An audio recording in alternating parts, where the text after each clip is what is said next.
कुछ लोग इस बात को अंधविश्वास, परंपरा या आस्था का नाम दे सकते हैं, लेकिन यह सब कुछ अपनी मान्यता के ऊपर है। हाँ, हमारे यहाँ भी इस बात की मान्यता है कि जो महिला गर्भवती होती है उन्हें शिवजी की पूजा नहीं करनी चाहिए। हर जाति और धर्म में इसके अलग अलग कारण होते हैं।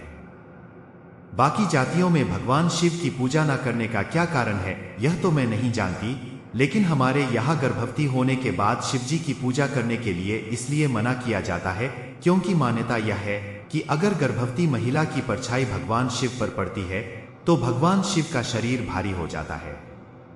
भगवान शिव के पास मौजूद उनके सर्प की आंखें धुंधली हो जाती हैं।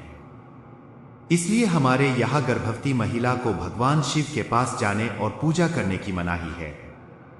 भगवान शिव और माता पार्वती के पुत्र गणपति जी उनके विवाह के समय प्रथम पूजनीय थे।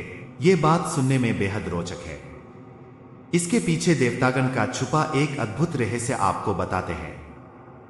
गणेश जी भगवान शिव और देवी पार्वती के पुत्र हैं। शिव पार्वती के विवाह में उनकी पूजा के बाद ही विधियां शुरू हुई थी।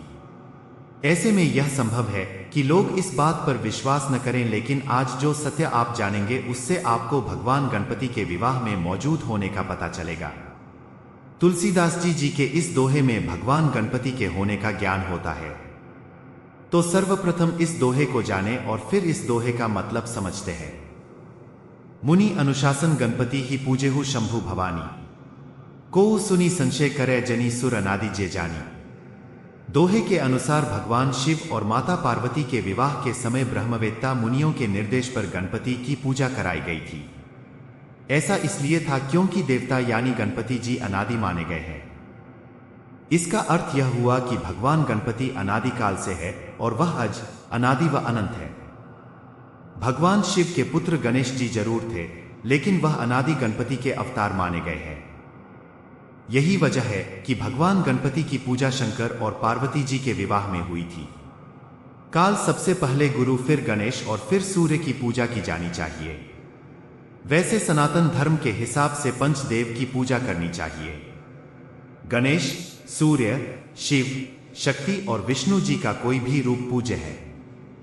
इसका सही क्रम है गणेश, सूर्य, विष्णु, शक्ति और अंत में शिव। शुद्धिकरण करने के बाद संकल्प लेकर पूजा करना चाहिए, इससे परिणाम जल्दी प्राप्त होता है। यहां ध्यान देने वाली बात यह है कि प्रथम गुरु माता पिता कहलाते हैं और जगत गुरु शिव शक्ति माने जाते हैं। तो सुबह आंख खुलते ही शिव शक्ति का ध्यान करना चाहिए और उन्हें प्रणाम करना चाहिए गुरु के रूप में। फिर गणेश जी को प्रणाम करना चाहिए। अगर अपने लग्नाधिपति गणेश का नाम मालूम हो तो सोने पे सुहागा, क्योंकि लग्न के मालिक गणेश जी ही हैं।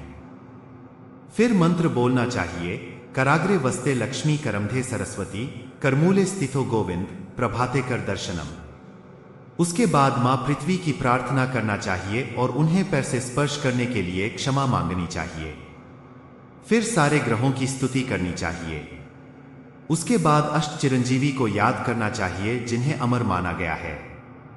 उन्हें याद करने से उम्र बढ़ती है। उसके बाद जमीन पर पैर रखने के पश्चात महामृत्युंजय मंत्र का जप 27 बार किया जाना चाहिए, क्योंकि हम जीवन की यात्रा शुरू कर चुके होते हैं।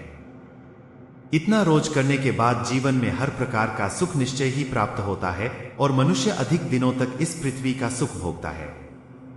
इसमें थोड़ा भी संदेह नहीं।